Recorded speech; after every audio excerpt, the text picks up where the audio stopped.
In the heart of the Ural Mountains, where the snow falls heavy and the nights are as dark as they are cold, lies a place known as the Dyatlov Pass. It is a name forever tied to one of the most chilling and perplexing mysteries in modern history. The year was 1959. A group of 9 young hikers led by Igor Dyatlov set out on an expedition to reach the summit of Otorten Mountain. They were experienced adventurers, well prepared for the harsh conditions of the Soviet wilderness. They laughed, sang, and documented their journey in diaries and photographs.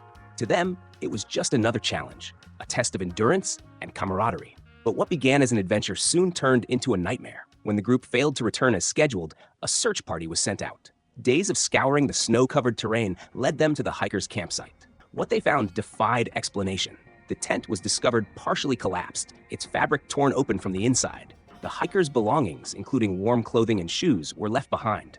It was as if they had fled in a state of panic into the freezing wilderness, wearing only what they had on. The bodies were found scattered across the snow, some as far as 1.5 kilometers from the campsite. At first, it seemed they had succumbed to hypothermia, but the autopsy reports revealed something far more sinister.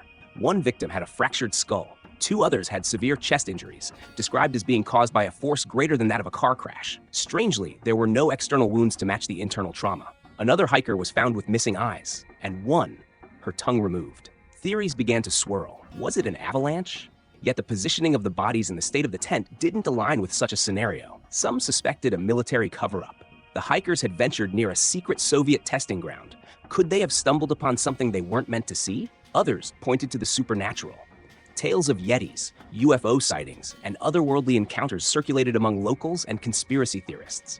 Could the hikers have been victims of something beyond human comprehension? One theory even suggests infrasound, a low-frequency sound caused by wind passing over the mountains that could induce panic, confusion, and irrational behavior. It might explain why the hikers fled their tent in terror, but not the brutal injuries.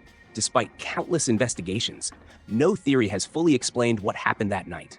The Soviet authorities, perhaps eager to put the matter to rest, concluded that the hikers died due to a compelling natural force. But what force could be so compelling that it drove 9 experienced hikers to their deaths in such a bizarre and violent manner? In 2020, a new investigation suggested that a rare type of avalanche, known as a slab avalanche, might hold the key. The theory posits that a sudden collapse of a snow layer struck the hikers' tent, causing some of the injuries and forcing them to flee. But even this explanation leaves questions unanswered. More than 60 years later, the Dyatlov Pass Incident remains one of the most haunting unsolved mysteries of our time. The hikers, now immortalized in photographs and memories, have become symbols of human curiosity and resilience, and of the dangers that lie in the unknown. What drove them from their tent that night? Was it a force of nature, a government secret, or something not of this world? We may never know, but one thing is certain.